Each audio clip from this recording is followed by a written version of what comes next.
2:10 p.m. on this Thursday, December 21st. We've all been just trying to crawl to get the Friday and Christmas break here, right? So our very last board meeting of the 2023 year. So I'm actually really looking forward to this meeting for a few reasons, including a special presentation we're gonna have from Rick Robson in the LPA there. So at the very end. So as always, let's start off with disclosures of interest. Are there any conflicts of interest that any members need to declare? And if so, please do so now. Seeing none. Are there any, I know we have a couple, 2 or 3 new items of business, but do any other members have any new items of business they need to add to the agenda? Okay, so there's 3 that I want to, if I can have somebody move a motion. Number 1, we want to add the operating capital budget report, the assessment growth report, and the Leger survey. Thank you. So that's moved by member Goss, seconded by Councillor Stevenson. Anyone opposed? None. Those have been added. We'll add that as agenda item number 12 to the agenda there. So, okay. In your package, you'll have the minutes from our last board meeting, which is November 16, 2023. As you know, we've had it. Yes. Member Branscombe. Member Goss, you guys are quick today. Anyone opposed? Being none, those minutes are adopted. If you go to section 5 of your agenda package, there's a couple letters that I'll just take a couple minutes to bring to everybody's attention. There's a letter that the board sent to Detective Sergeant Catherine Dan, congratulating her on the receipt of the Frank Brennan Award from the London Family Court Clinic. So congratulations to Detective Sergeant Catherine Dan for that recognition. And then you'll see that there was correspondence to our local clergy. Here we have Reverend David Carruthers, Rabbi Catherine Clark, Father James Mockler, who's here. Where's Father Jim? Father Jim, how are you? And Imam Abdul Fattah Tawakkul there. And so we just want to say thank you very much for your continued and ongoing support of not just the London Police Service, the London Police Service Board, but the community as a whole. So to you, Father Jim, and to the rest of your clergy colleagues across the city, thank you for everything that you do and continue to do. We appreciate you. I don't know, I highly doubt that there's any questions in regards to the correspondence, but if there are, this is the time, in which can I get a motion that the board receives for informational purposes the 5 items of public correspondence. So that was moved by Vice Chair Walker, seconded by member Goss. Anyone opposed? Seeing none, that is carried. Agenda item 6. I'm going to look over to you, Deputy Chief Bastine, for the LPS service complaint report. Thank you. Through the chair, this report is submitted in accordance with the Police Services Act, which requires that the chief report to the board on dispositions regarding service complaints. So on October 11th, this complaint was referred by the ORPRD to the LPS for investigation as a service complaint, which pertained to response times. And the prioritization call to our comm center. So just a little bit of background there. At 3:02 a.m., we received a call on an non-emergency line from the mother of a young woman who mom had been communicating with over video chat. The daughter was somewhat distraught and intoxicated, having spent the night out with friends. Mom was concerned, so she made her way from her home, which is about 2 hours away from London. On the way, called our emergency line. We received the information, and the comm center triaged the call and queued the call for service. Triaged as an urgent response call or a code 2. At 4:02 a.m., an hour later, the young woman's mother arrived at the location. The department found her daughter somewhat, again, intoxicated. We learned of that 15 minutes later, just around 4:17 in the morning. And a brief call from another police service. So while the mother of the young woman was en route from her home, she called another daughter who was resident of a state in northeastern U.S. The young woman's sister called the local police service there for advice. They recommended that they contact the local police service. They did that on her behalf. So that police service called us to let us know. We, of course, we already had the call. So there was 3 intervening calls within that hour. And fortunately, again, the young one was in need of assistance, but okay. Our call center placed a call to the mother to confirm what was going on and offered an ambulance, which was accepted and was attended and transported over to the hospital. So following investigation, ultimately, the conclusion was that the call was triaged appropriately. There was no breach of procedure with respect to the handling of the call. And the lack of response in that, or the lack of that call being dispatched in the 1 hour period was not inappropriate given the circumstances. Subject to any, and the complaint now has since been advised in writing as required by the Act. Subject to any questions, that's a report for the board's information. Thank you very much, Deputy Chief Bastine. Members, any questions with regard to that? So we'll, Member Branscombe moves received. Do you have a seconder for that? Vice Chair Walker, it's on the floor. Any questions, debate, discussion in relation to that? Okay, seeing that, anyone opposed? Seeing none, that is carried. Thank you. And just for the clarity, the board receives for informational purposes the LPS Service Committee report. Agenda number 7. I'll look over to our administrator, Ms. Foster, just to very briefly walk us through some of the housekeeping changes to the policy there.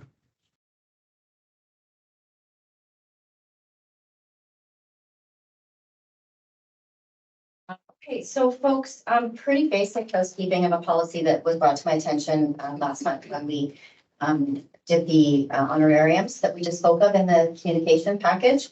And I just noticed that we use different language now. We do not use the title police padres. That's a outdated expression. We use faith chaplains. Changing those languages. And we also now, we've expanded the program since the policy was first created in 01. And we now have 4 faith chaplains to better represent the various faiths in our community.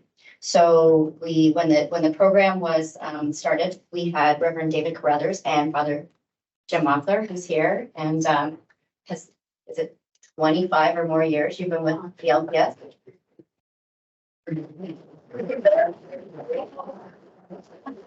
We'll get that reflected in the minutes. So But you're only 43. And then I'm not sure what year. I don't know if our folks on the admin side of the table can tell me, but we added a imam and a rabbi to the complement, and those positions are filled with Imam Twackle and Rabbi Clark. So we just it would be nice to tidy up the policy a little bit so it's more reflective of the team. yeah, so the definition of housekeeping, right? So I'll look for a mover of that motion. So moved by Member Goss, seconded by Councillor Lehman. I don't know if there's any questions debate on that. I imagine there wouldn't be. Seeing none. Anyone opposed to the housekeeping change policies? Seeing none, that is carried. Moving on to the agenda, number 8, Vice Chair Walker, femicide verbal report. Yes, so I will have a report at a future meeting, but it's not finished yet, so I will report later. Perfect. In We'll the just, future. so we'll just have that noted that'll come back to us for a future board meeting. Thank you.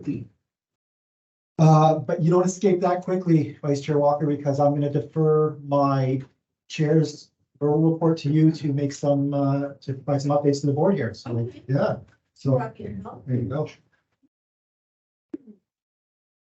So why am I doing this? Oh, there's that. We'll talk about the meeting. Oh, for God's sake, yes. You're right, I was in- oh, Yeah, I'm gonna tighten it up. So you know, in my usual way, I write a lot. And anyway, so I did attend the CAPG roundtable meeting. It was really interesting. They talked a lot about increasing their budgets. So I was able to contribute a little bit to that issue. Radio Fanshawe did an interview on femicide on December 6th. I provided a presentation to Equality Bahamas, what's in a word, again around femicide. And December 8th, I was interviewed around naming victims of femicide and how that might keep women safer, and that may come forward when we do the femicide discussion in the future. And then you're not even gonna believe it, but on December 11th, I did another interview around naming victims of femicide. So it was an important month for those who have lost loved ones to femicide. So thank you for letting me do Thanks, that. Vice Chair Walker, and we'll look forward to that future report. Thank you. We'll get into that in a little more detail there. So with regards to that, any questions for Vice Chair Walker with regards to anything? And we'll talk about that at a future board meeting, but anybody else? Any questions? No? Okay, so can I get a motion that the board receives the chair's monthly verbal update related to business of the board, including updates from other members? Moved by member Branscombe, seconded by member Goss. Seeing, is anyone opposed? Seeing none, that is carried. Looking to the administrator verbal report from Ms. Foster. Another very brief one. We've added the portal where we share presentations that we've received from different police body organizations that we are members of. So we've added, we'll be adding, following this meeting, webinars from CAPG, 4 of them. One is effective evaluation of police leadership. One is training, knowing your board authority, equity, diversity, and inclusion, and body worn cameras and the policy considerations for police governance. So if you're interested in some of that over the holidays, they'll be there. And that's my report. Thank you, Ms. Short and Foster. sweet. Ms. Foster, any questions for Ms. Foster with regards to her report? Nope. Okay, so I'll get a motion that the board receives Ms. Foster's verbal update related to the business of the board. I think I saw Vice Chair Walker's hand first. Close second, photo finish with them. Member Goss there, seconded. Anyone opposed? Seeing none, that is carried here. I have next on the agenda, previously alluded to, the London Police Association presentation by Rick Robson, who's the Executive Director of the London Police Association. I'll provide an update related to something. Yeah. I think this is a new item on our agenda, and I'm thrilled that the LPA will be participating. Going forward. Good. So Rick and Paulo, come on up. Let the minutes reflect Paulo, very festive sweater there. I had a festive event to go So to. there you go. All right, afterwards, there you go. So if you want to do that, like, we just won't be standing up there until you're ready. You just tell us. Sure, maybe we'll walk through it and then play it afterwards. Yeah, sure. Thank you. And thank you for the opportunity to come and speak with you today. I think I agree. It's a great initiative and we're very appreciative of your time. And just briefly wanted to talk to you today about one of the initiatives that the London Police Association have been involved with for quite some time and give you some of the history on it. And given the time of the year, we thought this was apropos. It's about our Random Acts of Christmas initiative that we've been involved with a number of years. And full credit where credit is due. For those of you that may know Scott Tucker, formerly of the Tucker and Taz show, local radio news celebrity. The idea basically culminated from him. He reached out to us probably more than 15 years ago now to take part in the Salvation Army Christmas toy drive. And that became something of an annual event where the LPA donated some financial resources and went out and bought toys to donate to the toy drive. That morphed and moved around, and probably for about the last 10 years now, it's been with Jack FM. And we are very fortunate at Jack FM, Steve Stacks, we've been named spot with their team, Barb Shelley, as well as a coordinator over there, basically do all of the work for us. So earlier in the year, they would have put out a notice to receive applications from the community.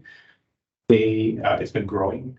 It's at the point now where they will receive in the order of a couple hundred different applications from families and friends of people who are just not having a good year.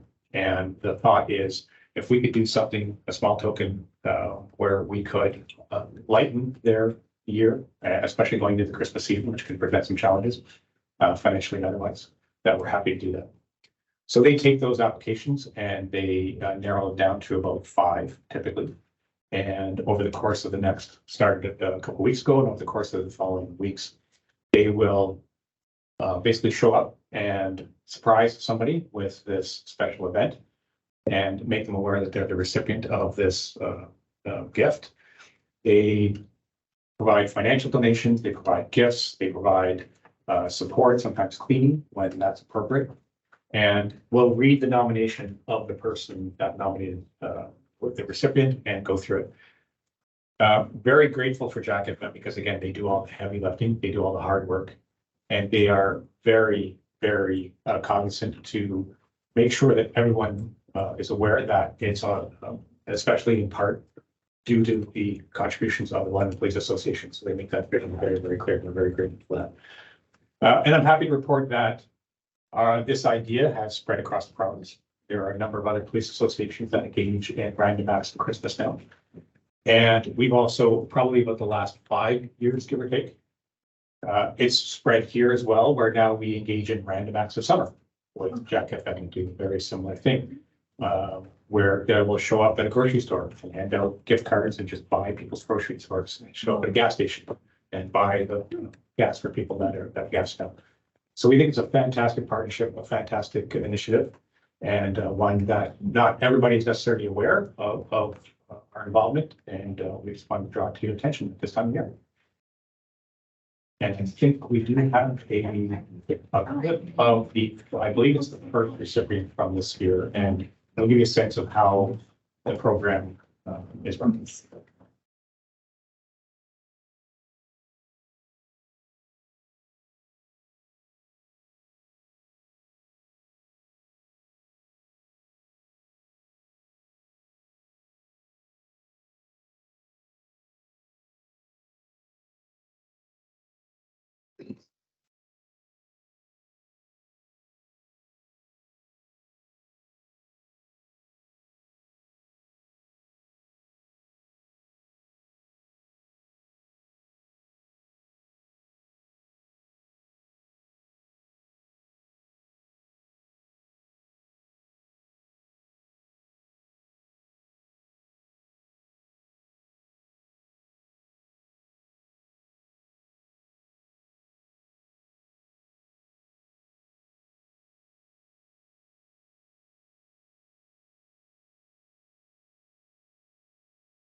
So as an example, I think you would see, if you were to go through, the past recipients or even the ones from the rest of the year, that's very typical of what we see and the reaction we get in the people who are so deserving in the community.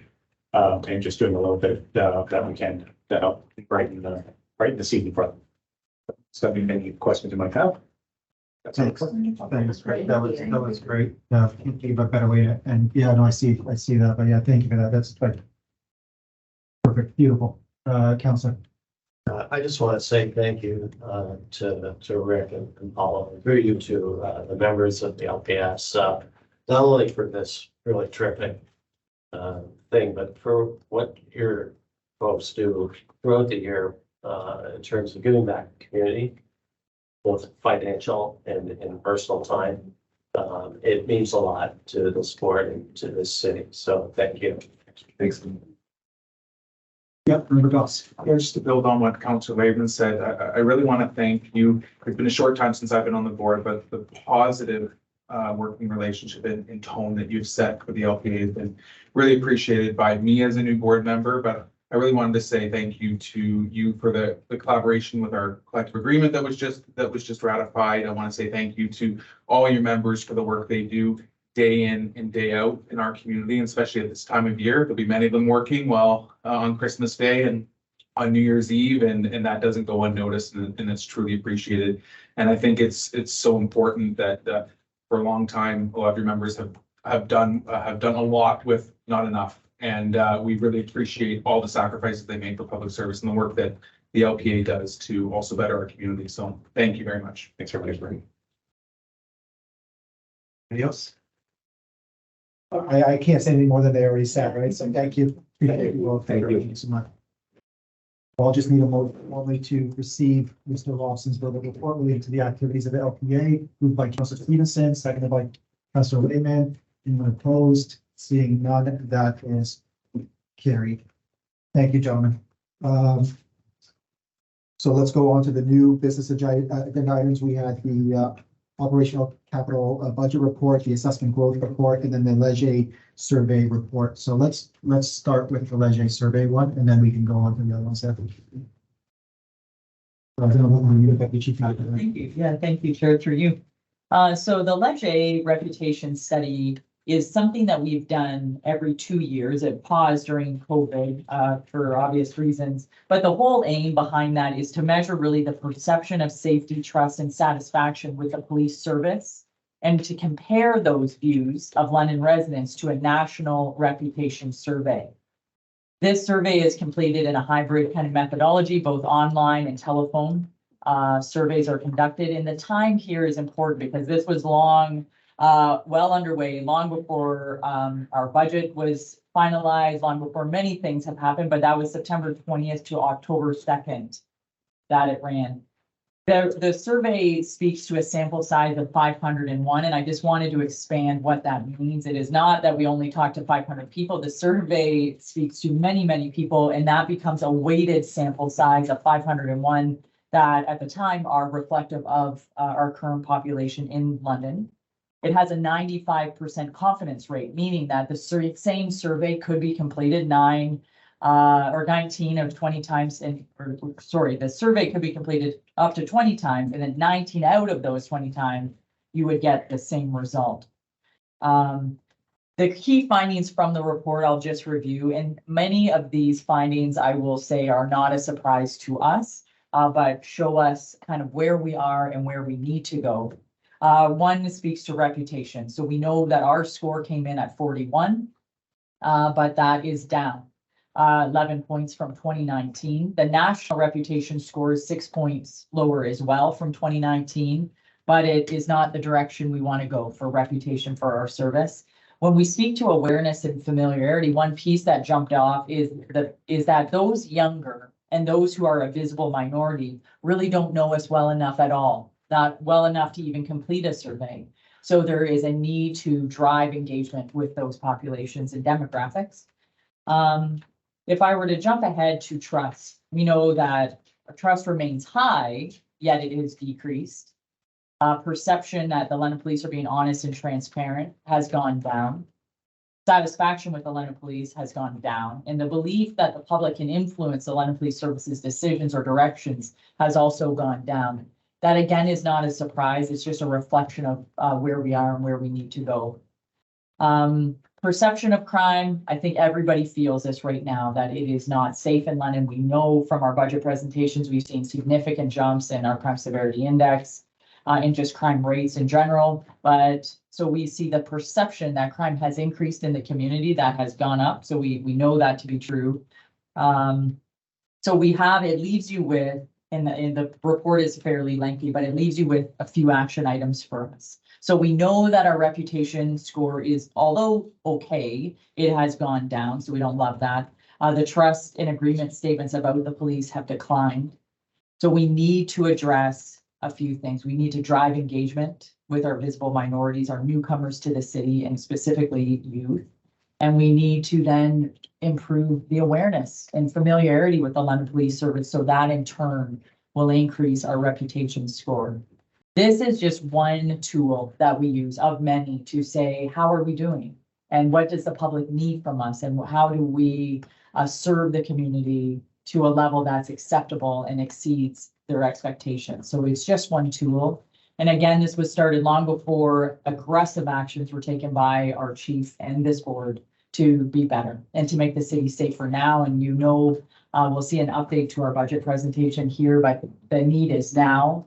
And we can tell that the residents are demanding more from us. So I close with that to say we're not surprised by that, but it is a starting point to be better.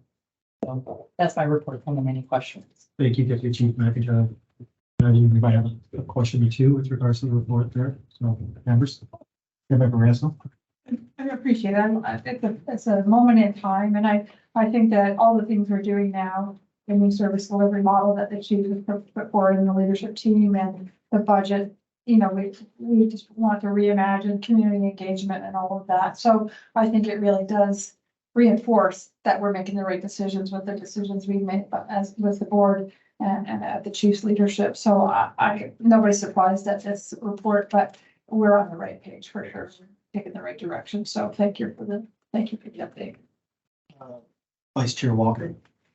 Thank you, and thank you for delivering the report. And I appreciate what you're saying around the timeline for this taken before we had the major announcement by the chief, but all of you around moving forward with a budget that actually reflects the needs of the community. I just had maybe a question for you or two. I just wondered, I did notice that mention of LGBTQ communities was absent in the report. And I'm wondering if there are steps you can take moving forward to ensure that's included. No, thank you for that, and Chair, through you to the board. So we will look at, we do complete these surveys every 2 years. So one thing is a takeaway for us when this one was completed is to look at what is the frequency of that? And then what are the terms of reference for the surveys and for those companies offering the surveys before they are completed. So we look to kind of explore that, really expand the demographics. How are we identifying racial minority groups? How are we identifying disadvantaged groups? What does that look like? How do we drive a survey from a pool of people that are really more reflective of our community? That's always a challenge with our surveys. So Yeah, thank you for that. So moving forward, we plan to kind of pull that all apart and be very specific with how we drive these engagement surveys moving. I really appreciate that action. Thank you. Thank you, Vice Chair Walker, Member Goss. Thank you, through you, Chair. I really think that the terms of reference moving forward are going to be very important. And one other big thing that I think is imperative is that we are out in the field that much more at these surveys. To be honest with you, I think 2 years is not acceptable. Every 2 years, I think we need to be out there every few months, 3 to 4 months. Either 3 times a year, 4 times a year. We can discuss that at a later time, but I think we really need to see the pulse of the community. I think we need to see that the ambitious and bold changes that are coming, when they are implemented, should they be approved by city council, there is that accountability mechanism to see that they're working and that people are feeling that change. And I think it's imperative because we have to be accountable for those dollars spent here around this boardroom table, and going to the public, being out in the field more, asking those questions, making sure people feel engaged is how we're truly going to know if the changes that we're very confident around this horseshoe are going to have a major impact, are affecting Londoners every single day. So I just really would like to stress that I think we need to move away from every couple of years. We need to do this more regularly. And I think that that'll allow this board to keep its finger on the pulse and provide data into command for the chief and for the deputies and your command throughout to make the decisions needed. So more of a comment, Chair, but thank you for indulging me. Thank you, Member Goss. Any further comments? Councillor Stevenson. I'll just add to Member Goss's comment that it would also support us in our commitment to accountability and transparency with the, if the budget does pass at council and the new changes are made, so to the public as well. Anybody else? I know Chair doesn't typically weigh in, but it'll be an interesting kind of baseline when we get future metrics after, hopefully, once the investments that need to be made have been made, to then use this and say, okay, 1 year from now, 2 years from now, 3 years from now, what are the impressions, what are the measurable metrics, right? So it's stay tuned. We'll see how so. All right.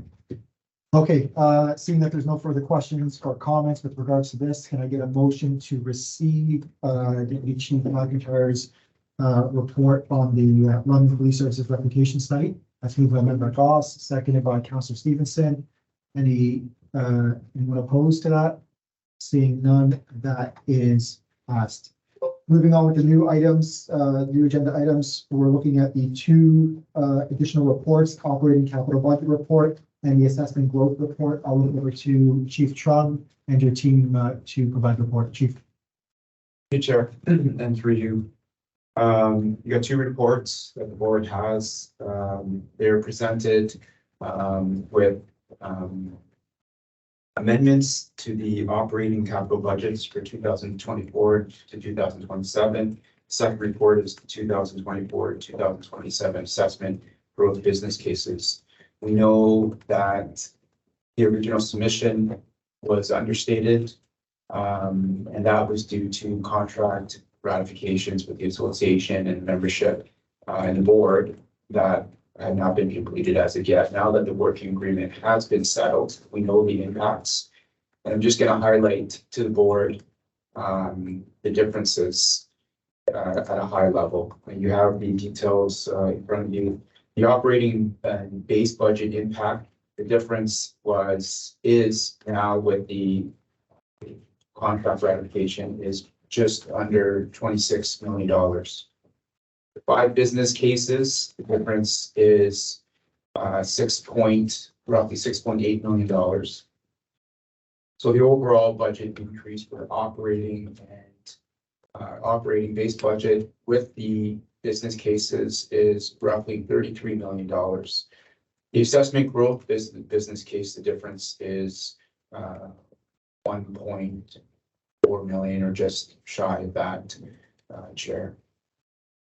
The reports that you have in front of you reflect the actual numbers with the impact with respect to the work agreement, and it really impacts personnel salaries.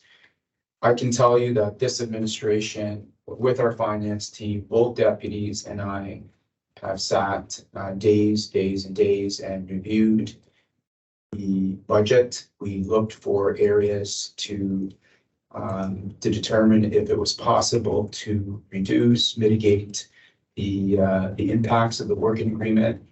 And I can tell you that although we tried our best, it wasn't possible to cut anything unless we were going to cut personnel. And if we're going to cut personnel, because 95% of the budget, the operating budget, is salaries, we're making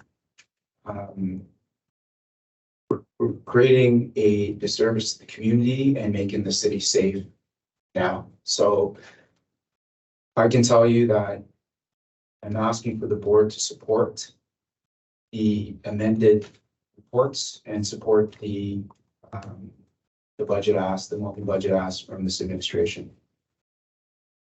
Thank you, Chief. Members, questions for Chief Trung or his team with regards to the budget request? Sorry. Go ahead, I'm just gonna move it because, we knew this was coming after the collective agreement, so there's no big surprise here today. So I just was curious, are we gonna be moving them separately, the assessment growth as well as the other changes, or are we gonna move them as one? We can do them as one if you want, right? I mean, because there's no, they're both poor, so we can do them as one as separate. No, it's up to you. I'm happy to move them both, then, thank you. And I'll second that. Okay, all right. I do, if I. Yeah, may please go make a ahead. comment Member on the Goss, board please chair go ahead. for you, I thought that it was striking still, the chart that I keep coming back to is even with these changes, when we look at our police per 100,000 population, even with these incredible monumental investments that are being made, we are still below. We will still be below in 2027 the provincial average of 180 officers. And we will, of course, be growing as a community. We only have 161 officers per 100,000. So it's just striking that it just, I think, hammers home for me the fact that that why this investment is needed so badly right now. Our police officer per population ratio is simply insufficient, and it's why we are seeing more service complaints. It's why we were seeing burnout amongst our officers. It's why we were seeing queues of 150, 200 calls. So I just think that this chart for me really hit home the fact of why this is so needed. And though these numbers are large, they are what are needed to make our community safer now. Thank you, Member Goss. So, Councilor Stevenson. I just wanted to thank administration for taking the time to look for any savings that were possibly there, and then for not being willing to sacrifice safety and to ask for what's needed. So I'll happily support it. Councilor Mayor. Yeah, I'll say a few things. First off, I want to echo the calls that colleagues have made about the efforts that you've put into with the opportunity to review the business cases, take a look for any other adjustments that could have been made. But I appreciate that this is a labor-related cost. It doesn't change all of the statistics that the chief presented in the budget presentation. It doesn't change the state of public safety in our city. And so this is really just a reflection of the ratification of the agreement, but the plan remains the same. And I want to say, given the type of information that we saw in the Leger report, I'm not surprised, given the way that she presented the statistics in the budget presentation, with the feedback that came back in that report. Of course, trust is going to go down, perception of crime is going to go up. We saw that our city is not a safe city. We saw that we have one of the highest crime severity indexes of anywhere across the province. And we know that our staffing numbers lag the provincial average. Our ability to respond to service calls is limited. Our service response times are unacceptable by both the chief, the administration, everybody around this table. And the operational plan that goes along with the budget asks is meant to address all of those. So further to what Councillor Stevenson said, I think what we have here is yet just a reminder of the plan that we put forward. A plan that is going to involve a historic investment in police services in the city, but also be coupled with, I think, a pretty historic and renewed relationship with the public and council around transparency. We know the metrics that need to be changed. We know the statistics And I appreciate the chief's unwavering commitment to being very open, transparent about the numbers that we seek to move, tracking them over time and ensuring that we're tracking towards those goals. And and if we are, then we know this investment is working. If for some reason we're not, then we know that we have the capacity with regular reporting, regular transparency to make the adjustments we need to make to achieve what is the ultimate goal here, which is to create a safer city for everybody, because that can hold back everything. Holds back our downtown, holds back confidence in the services that are provided across the city, holds back our economy, holds back the ability to seek industrial and commercial investment in our city, damages our reputation.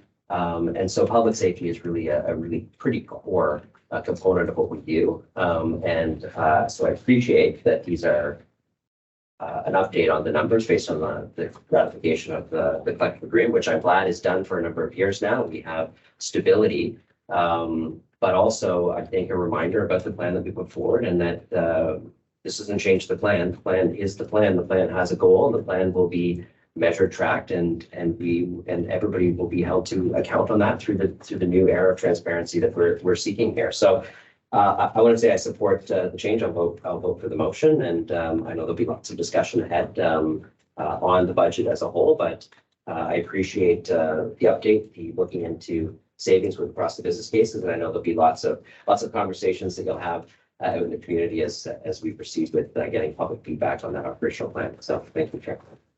Thank you, Mayor. Any last comments?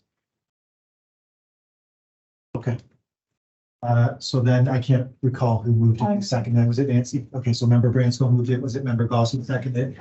And that's for both reports as one. Absolutely. Yep. Just to clarify for the minutes there. Yeah, absolutely. Thank you. Yeah, there's a request for a roll call vote there. So by show of hands, well, we can actually go around. You want us to go around? Whatever. Okay, we'll just go show of hands. All in favor. That is everybody. That's a unanimous vote there for the minutes there. So that motion is passed. And that brings us to the very last item on the agenda, which is quick announcement that our next London Police Services Board meeting is Thursday, January 18, 2024. Thank you to everybody. Thank you to my colleagues. Thank you to members of the service, members of the clergy, members of the media, everybody. All a good night. Appreciate that. We'll see you next year. And your motion to adjourn. Yeah. Oh yeah. Motion to adjourn. I saw Vice Chair Walker, seconded by Councillor Stevenson. Anyone opposed? Christmas break, everybody.